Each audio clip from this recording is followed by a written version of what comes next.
Okay, sir. Over to you, sir. जी, intangible cost की category, इसमें एक decline moral of remaining employees, पहले जैसे हमने स्टार्ट में बात की कि एम्प्लॉयज़ जिनको आप ले ऑफ करेंगे, डाउन साइज करेंगे, तो उसका इम्पैक्ट जो है वो डेफिनेटली फील होगा बाकी रिमेनिंग वर्कफोर्स पे, और उनका मोरल जो है वो नीचे जाएगा, मोटिवेशन लेवल जो है वो डिक्रीज होगा, और जो कि फिर रिजल्ट होगा उनकी प्रोडक्टिविटी कम होने में। फिर disruption of efficiency in work processes, यही इसका रिजल्ट है। उनके उनके मोरल और मोटिवेशन लेवल डिक्रीज होने से उनकी वर्क प्रोसेसेस में एफिशिएंसीज कम होंगी, higher incidence of accidents, depletion of goodwill, company की गुडविल एज ए एम्प्लॉयर जो है वो नीचे जाएगी, और प्रोस्पेक्टिव एम्प्लॉयर के तौर पर मे बी जो फ्यूचर एम्प्लॉयज़ हैं या जो अच्छे स्किल्ड लेबर है वो शायद कंपनी को प्रेफर ना करे इसकी इस होलिस्टिक अप्रोच की वजह से। तो ये एक बहुत बड़ा ड्रॉबैक है। इरेगुलर एज डिस्ट्रीब्यूशंस, तो ये अभी हम जैसे बात की कि नॉर्मली क्या होता है कि यूनियनाइजेशन की वजह से जो लेसर सीनियर एम्प्लॉयज़ हैं उनको निकाला जाता है, तो जो एज डिस्ट्रीब्यूशन है वो बड़ी अजीब सी हो जाती है ऑर्गेनाइजेशंस की, जब इस तरह से डाउन साइज एम्प्लॉयज़ को किया जाता है। और उसके बाद voluntary turn over prompted by ले ऑफ्स, तो ये उसी का नतीजा है सबसे पहले पॉइंट का, कि जब मोरल और मोटिवेशन कम होगी तो एम्प्लॉयज़ ज़ाहिर है कि सोचेंगे कि ऐसे एम्प्लॉयर की तरफ मूव किया जाए कि जो मोर सिक्योर जॉब जो है वो ऑफर करता है और किसी किस्म की वर्क गारंटी जो है वो ऑफर कर रहा है। तो ये थी कॉस्ट, इनका ब्रीफ ओवरव्यू कि क्या कॉस्ट हैं जो कि डाउनसाइजिंग और ले ऑफ की कंपनीज को बर्दाश्त करनी पड़ती हैं। अच्छा, नेक्स्ट है जी avoiding business cycle based layoffs. अच्छा, as already discussed, some companies offer job guarantees in recession too, जैसे हमने कहा एचपी की एग्जांपल ली, और यहीं पे एक एग्जांपल हम डिस्कस करेंगे कि शिप बिल्डर था जर्मनी का, इसने क्या किया है कि ले ऑफ्स बिजनेस साइकिल के जब वो मींस के रिसेशन पीरियड में था, तो उसने क्या किया है कि 68 एम्प्लॉयज़ को एक और कंपनी को लोन कर दिया, उधार पर दे दिया, और इस तरह से उसने एक किस्म का ले ऑफ से अवॉइड किया। बाद में वो उसने उससे वापस ले लिए एम्प्लॉयज़। ये एक प्रैक्टिस थी कि जिसके ज़रिए उसने ले ऑफ से अवॉइड किया। फिर इसी तरह क्या है कि एचपी की पॉलिसी है वॉलंटरी वेकेशन की, कि जो बंदा अपनी मर्जी से वेकेशन पे जाना चाहे विद नो पे, ठीक है, फोर्स नहीं है, अगेन वॉलंटरी वेकेशन है, कि मतलब क्योंकि एचपी ने अपना जो एथिकल जो स्टैंडर्ड सेट किया एम्प्लॉयज़ के लिए कि शेयरिंग करनी है, मतलब हम इकोनॉमिक बेनिफिट्स को शेयर कर रहे हैं, तो आप ऑर्गेनाइजेशन का हिस्सा हैं, ऑर्गेनाइजेशन अगर बुरे वक्त से गुजर रही है तो उसको सब मिल के उस बर्डन को शेयर करेंगे। तो एम्प्लॉयज़ एथिकली में भी इस चीज़ पर जो है वो कायल हो जाएं कि वो खुद जो है अगर बर्दाश्त कर सकें तो वेकेशन पे चले जाएं विदाउट पे, ठीक है। फिर इसी तरह क्या था कि वही बात के कॉन्सेप्ट ये था इस प्रैक्टिस के पीछे कि रिस्पॉन्सिबिलिटीज़ को शेयर किया जाए अप और डाउन सिचुएशंस में। और इसी तरह सोनी की एग्जांपल है कि सोनी ने जनाब अपने एम्प्लॉयज़ को ले ऑफ करने से जो है वो रिफ्यूज़ कर दिया, क्योंकि उसका नतीजा क्या था कि एम्प्लॉयज़ मोटिवेट हुए, और मींस के बुरे वक्त में उसने सोनी ने एम्प्लॉयज़ को ले ऑफ नहीं किया, और रिजल्ट क्या निकला कि जब अच्छा वक्त आया तो उनकी प्रोडक्टिविटी जो है वो साबित हुई, और उसका बहुत ज़्यादा बेनिफिट जो है वो सोनी ने उठाया।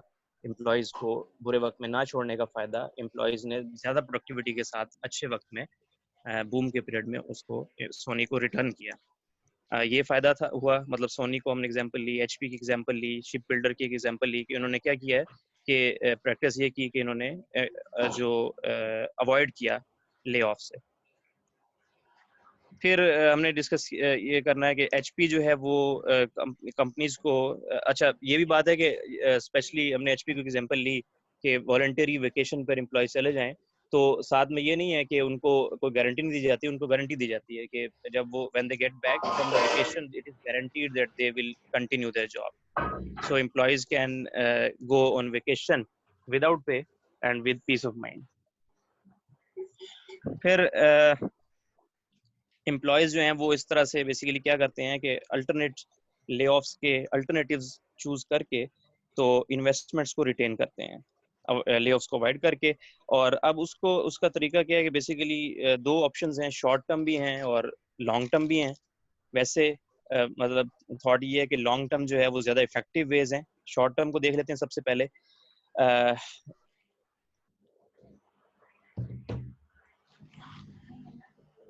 अच्छा, न्यू हायरिंग जो है उसको शट डाउन किया जाए, ठीक है। मींस के आप नई हायरिंग जो है उसका प्रोसेस स्टॉप कर दे, नए एम्प्लॉयज हायर ना करें। जैसे हमारी गवर्नमेंट की पॉलिसी आपने देखा होगा पिछले साल 1.5 साल से जो सिचुएशन रही है कि बैन रहा है, या जैसे इलेक्शंस में क्या होता है कि नई हायरिंग पे पाबंदी लग जाती है, तो इसी तरह ऑर्गेनाइजेशंस भी जो हैं शॉर्ट टर्म में एक ये कर सकती हैं कि न्यू हायरिंग पर शॉर्ट टर्म बैन लगा दें। और उसका बेसिकली उससे क्या होगा कि जो टाइम कॉस्ट है, ट्रेनिंग कॉस्ट है, उससे अवॉइड किया जाएगा। न्यू रिक्रूटमेंट की जो प्रोसेस की कॉस्ट है उससे अवॉइड कर सकते हैं, ठीक है। इसी तरह अट्रिशन भी हेल्प आउट करेगी। अट्रिशन क्या है कि आप ये कर रहे हैं कि जो न्यू हायरिंग है उसको अवॉइड कर रहे हैं, और जो मींस के काम है वो ऑलरेडी वर्कफोर्स मौजूद है उसी को उसको वो खुद वही हैंडल कर रही है। तो ये भी शॉर्ट टर्म वे है एक्सेस एम्प्लॉयमेंट एम्प्लॉयज को हैंडल करने का। और अट्रिशन वैसे जो है वो हेल्प लॉन्ग टर्म में बेसिकली हेल्प आउट करती है। शॉर्ट टर्म में ये डिजायर्ड इफेक्ट्स जो है वो लेके नहीं आती। इसके बाद early retirement.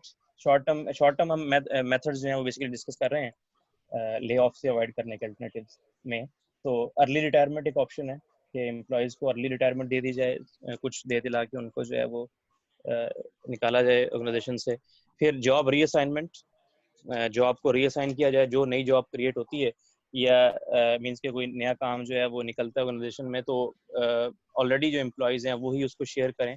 Redeployment of current employees को रीडिप्लॉय किया जाए। रिडक्शन इन आवर्स, जो है वो वर्किंग आवर्स में रिडक्शन की जाए, पे में कट की जाए, ठीक है। अनपेड लीव्स दी जाएं जॉब गारंटी के साथ, जैसे कि एचपी की हमने एग्जांपल डिस्कस की।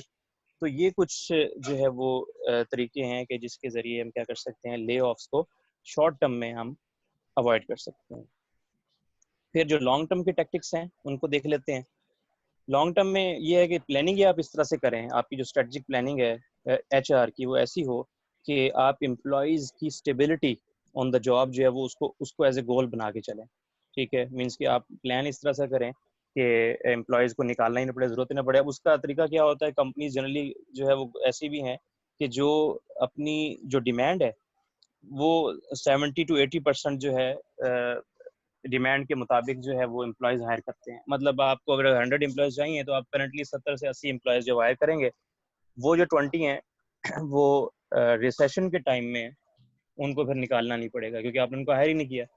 तो ये पॉलिसी फॉलो की जा सकती है। मींस के लॉन्ग टर्म में बेसिकली ये है कि आप एचआर की जो अपनी पॉलिसी है उसको, प्लानिंग को डायरेक्ट करें एम्प्लॉयमेंट रिटेंशन के हवाले से। फिर लेस जॉब क्लासिफिकेशन, जॉब्स को ज़्यादा क्लासीफाई ना करें, मतलब जॉब स्पेशलाइजेशन का कॉन्सेप्ट थोड़ा सा जो है उसकी एप्लीकेशन थोड़ी सी कम की जाए डिग्री के हवाले से। और जॉब की क्लासिफिकेशन कम होगी तो एक बंदा जो है वो 2 से 3 काम, 3 से 4 काम जो है वो हैंडल कर सकेगा। इसी तरह लेस स्पेशलाइजेशन, दोनों रेलिवेंट पॉइंट्स हैं। फिर बफरिंग है, कंप्यूटर अच्छा, ये बफरिंग का कॉन्सेप्ट जो है वो, हाँ, बफरिंग का कॉन्सेप्ट ये है कि आप बफर में अपनी इन्वेंट्री रखें एम्प्लॉयज़ की। और इसकी एग्जांपल आगे आई। अभी मतलब ये भी एक चल रहा है कि कंप्यूटर टेक जो एम्प्लॉयज़ हैं, इंजीनियर्स हैं, फाइनेंशियल मैनेजर्स हैं, इनको शॉर्ट टर्म पीरियड के लिए टेम्परेरी असाइनमेंट्स पर, कॉन्ट्रैक्ट पर हायर किया जा रहा है, अगेन ये ले ऑफ से अवॉइड करने के लिए। और डिज्नी इसकी एग्जांपल है, ठीक है। इसने क्या किया है कि इसने 3 कैटेगरीज ऑफ एम्प्लॉयमेंट रखी हुई हैं डिज्नी ने। फुल टाइम एम्प्लॉयज़, ये मिनिमम 4 डेज काम करते हैं, इससे ज़्यादा भी कर सकते हैं, मिनिमम इनकी क्राइटेरिया 4 डेज का है जो फुल टाइम एम्प्लॉयज़ की कैटेगरी है। अच्छा, उसके बाद दूसरी कैटेगरी कैजुअल रेगुलर की। कैजुअल रेगुलर जो एम्प्लॉयज़ हैं वो मिनिमम 1 डे काम करते हैं और मैक्सिमम 4 डेज तक काम करते हैं। और जो कैजुअल टेम्परेरी हैं वो सिर्फ उनको पीक आवर्स में, पीक प्रोडक्शन डेज में या पीक वर्किंग डेज में जो है उनको बुलाया जाता है। तो 3 कैटेगरीज डिज्नी ने बनाई, full time employees, casual regular और कैजुअल टेम्परेरी। किस लिए? यही जो ले ऑफ्स वाला मामला है इसको टैकल करने के लिए। और उसके बाद फिर इसी तरह कॉम्पेंसेशन में आप इस तरह की चेंजेस ला सकते हैं कि ले ऑफ को अवॉइड किया जा सके। लाइक परफॉर्मर्स से आप जो है वो लिंक कर दें अपनी जो कंपेंसेशन का स्ट्रक्चर है, ठीक है। तो जाहिर है कि जैसा आप परफॉर्म करेंगे वैसा कंपनी परफॉर्म करेगी, उसी की प्रोडक्टिविटी अगर कम होगी तो इट मीन्स के एम्प्लॉयज़ जो हैं वो उनकी पेज में कट लगेंगे जब डाउन टर्न होगा बिजनेस साइकिल का, कंपनी सफ़र कर रही होगी रिसेशन से। और स्टॉक ऑप्शन इसकी एग्जांपल है, प्रॉफिट शेयरिंग का कॉन्सेप्ट कि एम्प्लॉयज़ जो है प्रॉफिट्स में शेयरिंग करेंगे। तो ज़ाहिर है जिन दिनों में कंपनीज के प्रॉफिट्स जो हैं वो भी कम हैं, तो एम्प्लॉयज़ की जो कंपनसेशन है उसी हवाले से रेलेवेंट रिलेटिवली उनकी भी जो शेयरिंग है प्रॉफिट्स में वो भी कम होगी और उनकी कंपनसेशन भी जो है वो कम हो जाएगी। फिर इसमें ये है कि अच्छा, यहाँ पे काफ़ी चीज़ें हमने मतलब वो डिटेल में डिस्कस कर ली। तो अब ये पॉइंट्स पे आ जाते हैं कि पहला पॉइंट था वही कि एचआर प्लानिंग आप इस तरह की करें कि इन द लॉन्ग रन आपने एम्प्लॉयज़ को रिटेन करना है। Place emphasis on training and retraining, training और रीट्रेनिंग पर आप जो है वो एम्फेसाइज करें। Maintain lean staffing even during periods of prosperity. Lean staffing, ये भी मैंने वैसे सर्च किया, लीन स्टाफिंग का भी मुझे कुछ मिला नहीं है वैसे। लीन का जो जनरली हम जो कॉन्सेप्ट लेते हैं वो इसमें ऑपरेशंस मैनेजमेंट में, उससे अगर कोई लिंक करके इसका अफजल साहब या कोई और अगर इसको एक्सप्लेन कर सके, इसका सर मुझे नहीं समझ आया। राइट सर, आप प्लीज कंटिन्यू रखें एंड देन आई विल ठीक है डिस्कस दिस। जी जी। अब मेंटेन स्टेबिलिटी विद बफर्स, ये हमने भी डिटेल में डिस्कस किया कि ओवर टाइम आप लगाएं, जो एम्प्लॉयज़ ऑलरेडी हैं उन्हीं को ओवर टाइम पे काम दें, ठीक है। पार्ट टाइम वर्कर्स, यानी बेसिकली आपने बफर इन्वेंट्री मेंटेन की हुई है और उन्हीं एम्प्लॉयज़ को आप पीक टाइम्स में जो है वो यूज़ करेंगे। तो जब मींस के पीक टाइम में वो ज़्यादा काम करेंगे, ओवर टाइम पे वर्क करेंगे, ज़्यादा एफर्ट लगाएंगे, ज़्यादा आवर्स काम करेंगे, लेकिन जब रिसेशन में जाएगी कंपनी तो फिर इन दैट केस वो तकरीबन नॉर्मल वर्किंग आवर्स में काम कर रहे होंगे, तो इट मीन्स कि नो ले ऑफ्स वुड बी रिक्वायर्ड। फिर correct poor performance and terminate when warranted, यहाँ पे ये है कि आप जुडिशियल, यहाँ पे कॉन्सेप्ट है कि जुडिशियल कंपनसेशन सिस्टम या टर्मिनेशन सिस्टम रखें, यानी जो पुअर परफॉर्मेंस एम्प्लॉयज हैं उनको निकाला जाए तो वो एक जुडिशियस एग्जाम्पल होगी। और इसके की जैसे आपने भी डिस्कस किया एथिकल इम्प्लीकेशंस की बात की, तो एथिकल इम्प्लीकेशन के पॉइंट ऑफ व्यू से शायद कोई सवाल भी ना उठा सके कि फलां एम्प्लॉय जो है उसको जो है वो ले ऑफ किया गया है। तो जैसे आपने एग्जांपल दी थी अभी एक वो जापानी बंदे की, तो वो हो सकता है कि वो बेचारा अपनी तरफ से बेचारा बना हुआ है, मे भी उसका बैकग्राउंड कुछ और हो, ठीक है, ये मीन्स कि वो वाकई पुअर परफॉर्मेंस दे रहा हो। खैर, moving ahead, select new employees with the goal of long term retention. New employees जो आप रिटेन सेलेक्ट करेंगे, ये भी पहले पॉइंट से लिंक्ड है। फिर use probationary periods for new hires, ये भी हम डिस्कस कर चुके हैं कि प्रोबेशनरी पीरियड रखें।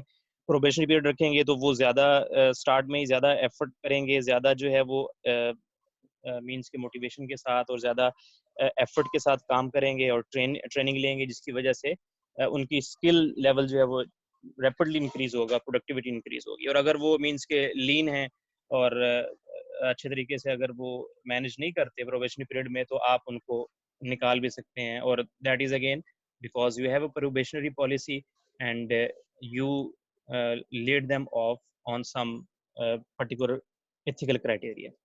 फिर focus hiring towards non specialist where possible, non specialist को हायर करें, स्पेशलिस्ट को हायर करेंगे तो वो एक तरह की जॉब पर ही जो है वो ज़ाहिर है कि फोकस करके रहेगा, एक तरह की जॉब कर सकेगा, आप उससे मल्टी टास्किंग नहीं करवा सकेंगे।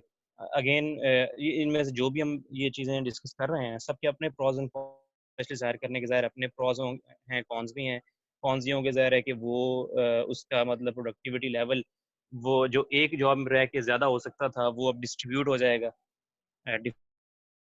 तो मे बी उसकी जो प्रोडक्टिविटी है वो डिक्रीज हो जाए। हाउएवर आप शायद ले ऑफ की जो जो लॉन्ग टर्म में जो ले ऑफ है उससे अवॉइड कर सकें, लेकिन मे बी आपकी परफॉर्मेंस पे इफेक्ट हो इसका। Teach employee skills needed for next stage of product life cycle, product life cycle के की मूवमेंट के हवाले से जो स्किल्स रिक्वायर्ड हैं वो एम्प्लॉयज़ को टीच किए जाएँ कि लाइक प्रोडक्ट लाइफ टाइम, जैसे हम प्रोडक्ट लाइफ साइकिल को एक्सटेंशन जो है वो कैसे दी जा सकती है, तो इस हवाले से उनको ब्रीफ किया जाए। तो ये कुछ एक्शंस हैं जिनको हम कर सकते हैं इम्प्लीमेंट, ताकि जो एम्प्लॉयज़ हैं उनकी ले ऑफ से और जो डाउन साइजिंग है उससे हम लॉन्ग टर्म में अवॉइड कर सकें। फिर एम्प्लॉयमेंट गारंटी का कॉन्सेप्ट है कि एम्प्लॉयमेंट गारंटी क्या है कि जी हम एम्प्लॉयज़ को गारंटी दें कि हम आपको ले ऑफ नहीं देंगे, हम आपको डाउनसाइज़ नहीं करेंगे, निकालेंगे नहीं। तो उसके लिए क्या टेक्टिक्स जनरली यूज़ होती हैं? हम अंडर स्टाफिंग कर सकते हैं। जैसे अभी थोड़ी देर पहले ये एग्ज़ाम्पल मैंने डिस्कस की कि आईबीएम और मोटोरोला दोनों जो है वो इनकी पॉलिसी क्या है कि ये अपनी जो डिमांड है वर्कफोर्स की उसका 70 टू 85% जो है वो हायर करते हैं सर। ठीक है। अब इस सूरत में वो क्या करते हैं कि वो अवॉइड कर लेते हैं ले ऑफ से, जब कंपनी जो है वो रिसेशन में जाए। तो उसको फिर फॉर द टाइम बिंग कैसे सॉल्व रिजॉल्व किया जाता है कि आप टेम्परेरी वर्कर्स जो हैं वो हायर कर लेते हैं, ओवर टाइम जो है वो आप लगवा लेते हैं, जिसकी वजह से पीक टाइम पीरियड में आप वो जो शॉर्टेज है जो आपने 15 से 30 से मतलब 10 से 30% जो एम्प्लॉयज़ कम हायर किए थे, उनकी जो शॉर्टेज है पीक पीरियड में आप उसको फिर कवर कर सकेंगे। किसके ज़रिए? टेम्परेरी हायरिंग के ज़रिए और ओवर टाइम के ज़रिए। फिर फ्लेक्सिबल जॉब असाइनमेंट है। सेवरल टास्क जो हैं वो उनको आप जो है वो करवाएं। वो again multitasking, flexible job assignment हो। लोग जो है एम्प्लॉयज़ जो हैं वो more than one specialized task जो है वो परफॉर्म कर सकें। अगेन ज़ाहिर है कि आपने जब एम्प्लॉयज़ जब ले ऑफ से बचना है तो आप कम हायरिंग करेंगे, तो जो आपके पास स्टॉक है उसी को मल्टीटास्किंग जो है वो सीखनी पड़ेगी। फिर रिटेन ऑब्सोलेट स्किल्ड एम्प्लॉयज़, जो ऑब्सोलेट स्किल्ड एम्प्लॉयज़ हैं जैसे वो कैरियर प्लूटिंग का जो कॉन्सेप्ट हमने डिस्कस किया, पहले हम पढ़ चुके हैं कि ऐसे एम्प्लॉयज़ जो कि स्किल लेवल जिनका ऑब्सोलेट हो चुका है उनको रीडिप्लॉय किया जाए। ठीक है। स्पेशली जो प्रैक्टिस है सेल्स में उनको रीडिप्लॉय कर दिया जाता है इस तरह के ऑब्सोलेट स्किल्ड एम्प्लॉयज़ को, और उनको मेंटेनेंस के काम जो दे दिए जाते हैं। इस तरह ये है कि उनको ले ऑफ नहीं करना पड़ता और समहाउ उनको उनकी डायरेक्शन जो है वो किसी न किसी काम की तरफ जो है वो मोड़ दी जाती है। फिर वर्क शेयरिंग है। वर्क जो है वो शेयरिंग का कॉन्सेप्ट है कि एम्प्लॉयज़ आपस में इस तरह का कल्चर आप डेवलप करें कि एम्प्लॉयज़ जो हैं वो वर्क शेयर करें आपस में। फिर बेनिफिट्स हैं इसके कि एम्प्लॉय गारंटी जो आप देते हैं कि अगर आप एम्प्लॉयज़ को गारंटी देंगे तो ये होगा कि वो लेबर सेविंग के हवाले से नए वॉलंटियर आइडियाज़ लेके आएँगे। ऐसे एम्प्लॉयज़ जिनको जॉब की गारंटी मिली है, तो वो आपको ऐसे नए आइडियाज़ देंगे जिसके ज़रिए आप लेबर की जो कॉस्ट है उसको सेव कर सकेंगे। और वो ऑप्टिमल पेस पे काम करेंगे आपके लिए। ठीक है। टास्क जो है वो इवन ये भी पॉसिबल है कि अपनी जॉब डिस्क्रिप्शन से बियॉन्ड टास्क कंपनी को परफॉर्म करके दें because they have peace of mind. और फिर ये है कि increase reception of employees to changes. जब आप जॉब गारंटी देंगे तो ये है कि उनकी जो रिसेप्शन है चेंजेस के हवाले से, जो मतलब आजकल की डायनेमिक मार्केट स्ट्रक्चर है और टेक्नोलॉजिकल चेंजेस हैं, तो आपको हमने डिस्कस किया कि बहुत ज़्यादा अपडेट रहना पड़ता है स्किल लेवल के हवाले से, इंफॉर्मेशन टेक्नोलॉजी के हवाले से। तो उनका जो बिहेवियर है उस हवाले से बड़ा जो है वो कैजुअल की बजाय बड़ा अपराइट हो जाएगा कि वो चेंजेस को एक्सेप्ट करेंगे। ठीक है। रिटेंशन जो है वो इंक्रीज़ हो जाएगी, मोरल इंक्रीज़ होगा, प्रोडक्टिविटी इंक्रीज़ होगी। और फिर अर्ली रिटायरमेंट की जो प्रैक्टिस है उसको भी आप एलिमिनेट कर देंगे। मीन्स के जब आपने जॉब गारंटी दी है तो अगेन एम्प्लॉय जो है वो बेहतर तरीके से काम करेगा और अर्ली रिटायरमेंट जो है उसके चांसेस भी कम हो जाएंगे। और रिड्यूस्ड हायरिंग की रिडक्शन हो जाएगी और जो ट्रेनिंग कॉस्ट हैं वो भी बचेंगी। और मीन्स कि जब आप न्यू हायरिंग करेंगे ज़ाहिर है और ले ऑफ करेंगे तो उसका सबसे बड़ा मेजर इम्पैक्ट क्या है कि जब पीक टाइम पे आपको नई हायरिंग करनी पड़ेगी तो उस सूरत में आपको नए एम्प्लॉयज़ को दोबारा से उसी ट्रेनिंग और डेवलपमेंट के प्रोग्राम से गुजारना होगा। और ज़ाहिर है फर्स्ट स्टार्टअप करेंगे रिक्रूटमेंट के प्रोसेस से, उस पर आपकी कॉस्ट लगेगी, फिर उसके बाद उनको ट्रेन करना, तो टाइम की कॉस्ट और फिर उसके बाद जो है इस प्रोसेस की कॉस्ट और फिर प्रोडक्टिविटी रिडक्शन, मतलब पीक में जो कि फ़ायदा उठाने का टाइम है, ज़्यादा प्रोडक्टिव होके आप उस टाइम पे नए एम्प्लॉयज़ हायर कर रहे हैं और उनको अभी सिखा रहे हैं, तो डेफिनेटली आप उनसे वो एक्सपेक्ट नहीं कर सकते रिटर्न। तो कंपीटिंग कंपनीज जिन्होंने अपने एम्प्लॉयज़ को रिटेन किया वो आपसे आगे निकल जाएंगे। तो ये है कि आपने जब एम्प्लॉयज़ को इस तरह से जॉब गारंटी दी है तो रिड्यूस हायरिंग होगी और ट्रेनिंग कॉस्ट वगैरह से आप अवॉइड करेंगे। फिर नेक्स्ट है लास्ट टॉपिक इसी की सब हेडिंग्स में कि वर्क एफर्ट और जॉब सिक्योरिटी का क्या रिलेशनशिप है। तो बेसिकली एक ट्रेड ऑफ है between benefit of employ security policy and cost, मतलब उसके कुछ कॉस्ट और बेनिफिट्स हैं जो आप एम्प्लॉयमेंट जॉब सिक्योरिटी जो आप एम्प्लॉयज़ को प्रोवाइड करते हैं, तो उसके कुछ बेनिफिट्स हैं और कुछ कॉस्ट हैं, कुछ डिसएडवांटेजेस हैं जिनमें ट्रेड ऑफ है। तो ये ट्रेड ऑफ जो है वो जाहिर है कि आपको कंपनीज को अपने फेवर में लेके आना है। तो उसके लिए ये एक ग्राफ नेक्स्ट आप देखेंगे कि स्टडी ने ये फाइंड किया है कि एक इन्वर्टेड यू का रिलेशनशिप है बिटवीन वर्क एफर्ट और जॉब इनसिक्योरिटी। तो बेसिकली ये एक पीक है यू शेप में, आप देखें कि जहाँ पे ये जाके आप पीक पर पहुँचते हैं, कर्सर आप लेके आए कि यहाँ पे वर्क एफर्ट जो है वो मैक्सिमम है। एक लेवल है, एक लेवल तक अगर कंपनी जॉब सिक्योरिटी प्रोवाइड करती है, जॉब गारंटी प्रोवाइड करती है, तो एम्प्लॉयज़ डेफिनेटली अपनी मोटिवेशन के साथ वर्क एफर्ट जो है वो करेंगे और जान लगा के काम करेंगे। लेकिन उसका एक पॉइंट है जिस पॉइंट तक वो मैक्सिमम आप वर्क एफर्ट उनसे ले सकते हैं अकॉर्डिंग टू दिस स्टडी। तो इस पीक से जब आप आगे राइट साइड पे जाते हैं, मूव करते हैं एक्स एक्सिस पे, तो जैसे जैसे आप जॉब सिक्योरिटी जो है वो ज़्यादा हायर लेवल पर, हायर डिग्री पे ले जाते हैं, तो वैसे वैसे वर्क एफर्ट जो है उसके साथ रिलेशनशिप जो है वो इनवर्स हो जाता है। तो ये जो मिडिल पॉइंट है that is the ideal point कि आपको ऐसा भी नहीं है कि जॉब बिल्कुल इनसिक्योर देनी है और जॉब गारंटी प्रोवाइड नहीं करनी, एम्प्लॉयज़ जो हैं उन पर तलवार लटकी हुई है ले ऑफ्स की और डाउन साइजिंग की, तो उसको भी अवॉइड करना है आपको।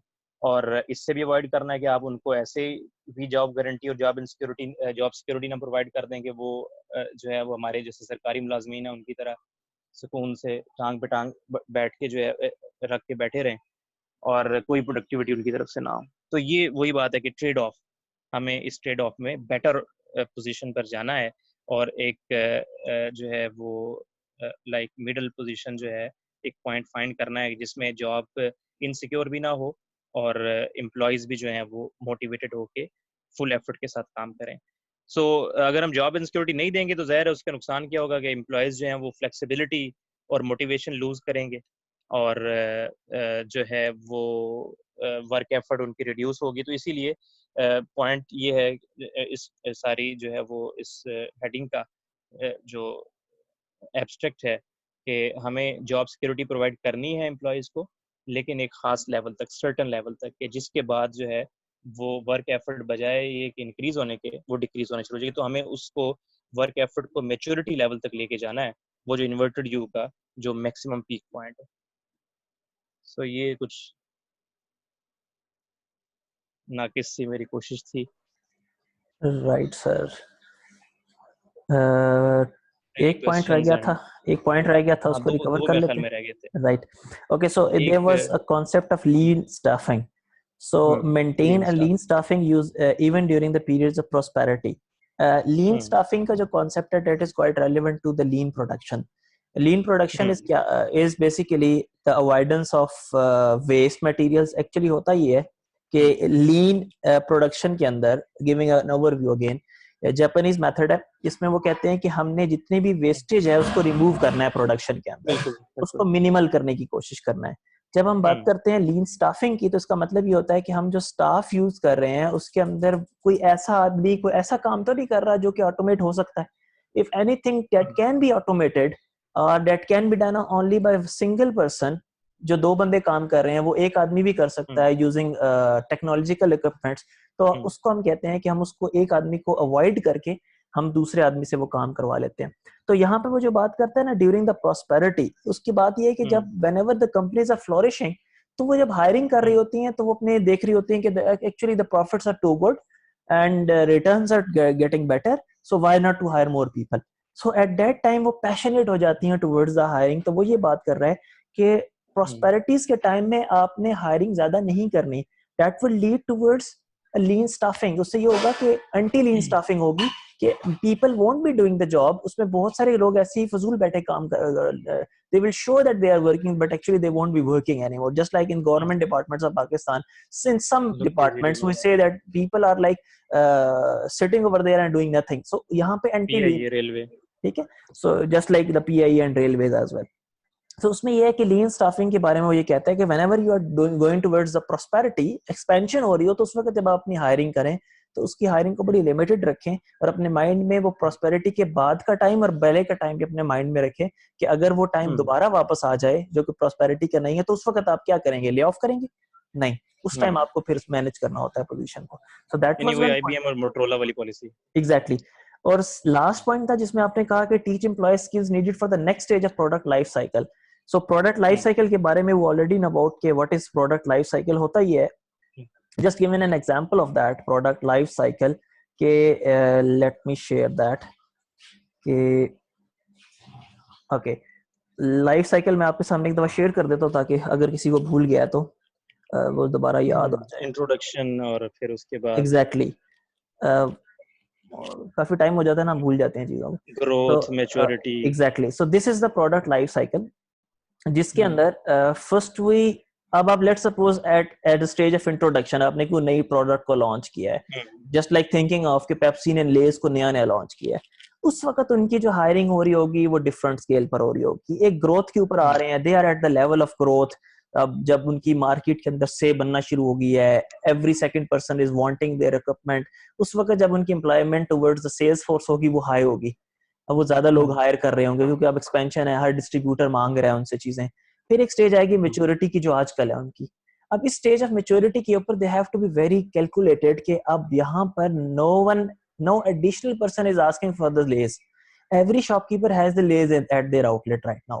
So what they need is, अब इस वक्त जो उनकी स्ट्रेटेजी होगी, it should either, अब या तो ये है कि अपने प्रोडक्ट को एक्सटेंशन दे दें, कोई नई प्रोडक्ट लॉन्च कर दें, कोई नया फ्लेवर दे दें, so that they keep intact with the market. अगर वो मार्केट में नहीं रहते तो होगा क्या कि with the passage of time they will go towards the decline. जिस तरीके से पेप्सी को एक डिक्लाइन आया था आफ्टर कोका कोला इन पाकिस्तान, लेस को भी डिक्लाइन आ सकता है आफ्टर द कंपेटिटर, अगर कोई अच्छा कंपेटिटर आ जाता है जो अब तक नहीं आया. So they have to think this decline stage as well कि अगर डिक्लाइन आ गया, हमने प्रोडक्ट एक्सटेंशन ना की, what will happen to the employees in the lay off people. Lay off करना पड़ेगा हमें, या ऑल्टरनेटिव पे उनके प्रोडक्शन डिपार्टमेंट को पुश करना होगा कि in order to avoid this lay off by the HR, you have to produce some new material, you have to give some new tastes in the market so that you need to be retained in the market.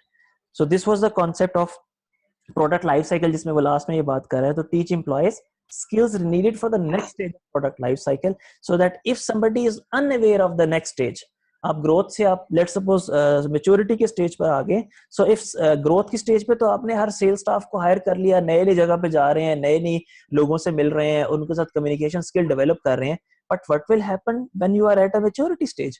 अब तो नए लोग हैं ही नहीं. अब वो आदमी जो कि पहले कम्युनिकेटर था, जो मार्केट के अंदर नए लोगों को आइडेंटिफाई करता था, उसकी skill he identifying the new people थी इन द मार्केट, अब वो क्या करेगा मेच्योरिटी पे? अब उसको नई स्किल सीखनी होगी टू रिटेन दोज पीपल. अब उसकी जो कम्युनिकेशन का टारगेट है वो उन दुकानदारों को रिटेन करना होगा. पहले उसका क्या माइंड था कि नए एरियाज में जाए, नए दुकानदारों को कायल करे कि लेज रखा जाए. अब मेच्योरिटी के स्टेज पे क्या प्रॉब्लम है उसके साथ? अब वो उनको मिलेगा, वो कायल करेगा टू रिटेन देम. अब नया कंपेटिटर आ रहा है, आप मेरी ही प्रोडक्ट को अपने पास रखें, अब नए कंपेटिटर की प्रोडक्ट को टेकअप मत करें. तो अब उसकी स्किल चेंज हो जाएगी. फिर उसके बाद डिक्लाइन की अगर स्टेज आ जाती है, अब उसका जो पैटर्न था वो ग्रोथ से इंटायरली अपोजिट हो जाएगा. ग्रोथ में तो वो नए दुकानदारों के पास जा रहा था, नया चेहरा था, नई प्रोडक्ट थी, अट्रैक्शन क्रिएट कर रहा था. लेकिन जैसे ही डिक्लाइन की stage I, when the new competitor comes in, अब उसकी जो अप्रोच होगी एंटायरली डिफरेंट हो जाएगी. अब उसको दुकानदारों को ना सिर्फ मनाना होगा, अब उसको लोअर एंड पे जाके सोचना पड़ेगा, उनको दुकानदारों को बेनिफिट्स देने पड़ेंगे. अब वो बेनिफिट्स की बात करेगा. इनिशियली जब ग्रोथ हो रही थी तो वो अपनी मार्केट की, अपनी प्रोडक्ट की फीचर्स को बता रहा था कि मेरे लेज में ये अच्छी बात है. लेकिन जब डिक्लाइन की स्टेज आएगी तो अब वो क्या बता रहा होगा कि बराए मेहरबानी मैं अब आपको ये अच्छे पैकेजेस दे रहा हूँ, आपको ये डिस्काउंट पैकेजेस दूंगा, so that you can display, you can keep on displaying my product. So अब उसकी एक्चुअली स्किल में चेंज आ गया. So you have to keep a check on the skills of the people कि अगर आपकी product की life cycle towards the decline stage जा रही है तो आपकी स्किल भी उसके अकॉर्डिंगली एडजस्ट हो रही हो. So this was given another example like Pepsi के लोग हैं, जो लोग पेप्सी में काम कर रहे थे, अब वो क्या करते होंगे? या तो वो कोका कोला में चले गए होंगे, ले ऑफ हो जाएगा, या इन अल्टरनेटिवली अगर Pepsi want to retain those people in their companies, so अब उन्होंने अपने लोगों को फिर या तो फिर ट्रेन करना है कि सो दैट नो, अब आपने कोका कोला एक मार्केट चुका टेकअप कर चुका है, अब आपने जब दुकानदारों से मिलना है तो अब आपका एटीट्यूड थोड़ा सा डिफरेंस होगा। अब वो डिफरेंट क्या होगा, वो उनको सीखना पड़ेगा। So this was the product life cycle point. I think इसके अलावा कोई और पॉइंट जो मिस हो गया हो तो we can discuss that as well.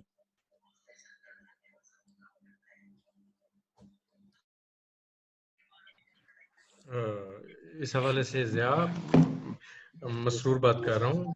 जी जी यार गो के आपने बिल्कुल अच्छे तरीके से कॉन्सेप्ट्स तो क्लियर कर दिए, लेकिन मेरी अगेन मेरी रिक्वेस्ट होगी कि इस जो स्पिरिट थी ना इस एक्सरसाइज की, तो वो फुलफिल नहीं हुई, बिकॉज हमारे अंदर भी सेटिस्फेक्शन का लेवल रह जाएगा। अब कॉन्सेप्ट अपनी जगह, concept is a thing which can evaporate from mind at any time. आपने इसको एक टेक्स्ट की शक्ल में, बुलेट्स की शक्ल में, एक जिस्ट की शक्ल में ब्रीफ इसका आप हमें देते, आप एक बना के देंगे, ताकि we may need not to go through all these details from the book. हम जी आपके जी, उस वो आज जिस्ट मैं को पढ़ेंगे, that would help us in fact. आज मैं भेजूंगा इंशाल्लाह। राइट, उसमें ये होगा कि sir once the gist is been shared तो वो we will rewatch this session because it is recorded. तो अगर रिक्वायरमेंट हुई तो वी कैन रीवॉच को, उसको फिर हम उसके साथ पैरेलल अलाइन करते चले जाएंगे। Yes, the point is right कि उसमें होता है कि अगर हमारे पास पहले से चीज अवेलेबल हो जाती है तो फिर जरा मजीद क्लैरिटी आ जाती है, because we are not searching around for the words and we just keep on the intact with जो सर कह रहे हैं, और वो साथ साथ हम उसको मैच करते जा रहे होते हैं। सो वो थोड़ा सा कंपैरेटिवली इजी हो जाता है। चले, एनीवे सर, अभी इंशाल्लाह will rewatch this session and after sir will share us the things, उसमें से अगर पॉइंट्स रह गए तो फिर इंशाल्लाह नेक्स्ट सेशन में सर ज़िया से हम फिर will keep intact with the question answer session. ये यहीं पर रहेगा हमारा सर ज़िया के लिए। Ma'am Qurat al, if there is any question from your side then. No, nothing.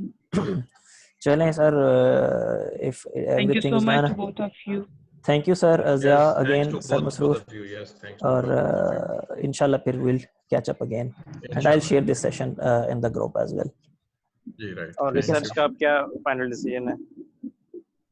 Sorry sir, research का सर रिसर्च का डिसीजन ये है कि अभी right now I didn't even open the you no